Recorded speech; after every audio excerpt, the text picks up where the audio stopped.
No, it's not like Santa. And a lot of atheists try pulling this out when they say, oh, well, you can't prove a negative. I can't prove that Santa doesn't exist. This, that, and the third. And to be honest, this is either ignorance or sea lining. Now, what sea lining is basically engaging in debate without actually wanting to reach a conclusion with the other person. You don't actually genuinely want to debate. You just want to troll the other person. And I see a lot of sea lining about this subject.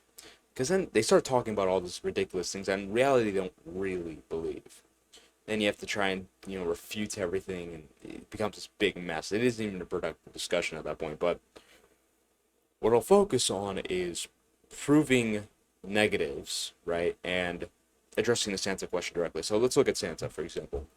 The reason why adults don't believe in Santa is not because of the lack of evidence against Santa. It's because there's good evidence that Santa doesn't exist. These are two very different things. So it's a false example. Because usually when atheists pull this out, it's like, well, there's no positive arguments, therefore God does not exist. Ev- Absence of evidence is not evidence of absence. So, like I said, it would only be a real example if there were actually arguments against God. But the thing is, they always use this point when they can't come up with some argument against God. So it doesn't apply. So it's not like Santa. First point. Second point, proving negatives. A lot of atheists talk all the time about how you can't prove negatives. You can't prove a negative. I can't prove a negative. Negatives are impossible to prove. But there's many different ways to prove a negative. You can prove, for example, it's self-contradictory. Does a square circle exist? No. Logically incoherent. Bam, I just proved a negative. Oh my god. I'm an atheist worst nightmare. I just proved a negative.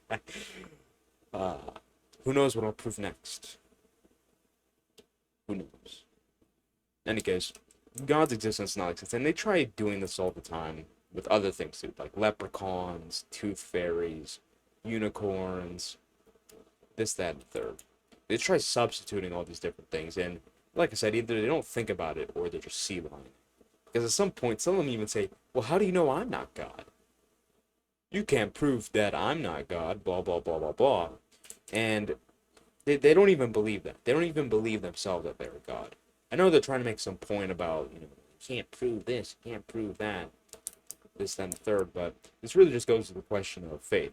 And if anything, I believe the answer to I'll do this because I saw Zindler say this. Prove that I'm not God, for example. I think really this goes to the point about faith, because we're all rational to have faith. There's such thing as irrational and rational faith. We all have faith to some degree, and I'll make another video about this going more in depth, but there's things you believe every single day that are not 100% true, and this even goes for science. 100% mathematically provable, like 1 plus 1 equals 2. It's just highly, highly probable that it is true, therefore you cover up the 0.1% gap with faith in order to believe the thing. So in Zindler's case, I mean, can you technically 100% prove that Zindler is not God? No. Much like how I can't 100% prove that this bottle is right here. Like, I'm actually holding this bottle. Maybe it's a hallucination. Maybe I'm hallucinating this bottle in my hand right now, and my brain is just making me feel the bottle in my hand for some reason. Technically possible. So it's not 100%, by extension, it's not 100% proven to me. It's not 100% certain that I'm holding this bottle right now. However, it would be ridiculous to believe otherwise, that I'm holding this bottle. And the point is that, well, if we're going to take that position of needing to prove 100%, as opposed to beyond a reasonable doubt that something happened, then we can't prove anything, can we? You can't even prove you're watching this video. You can't prove that you exist outside of your own mind.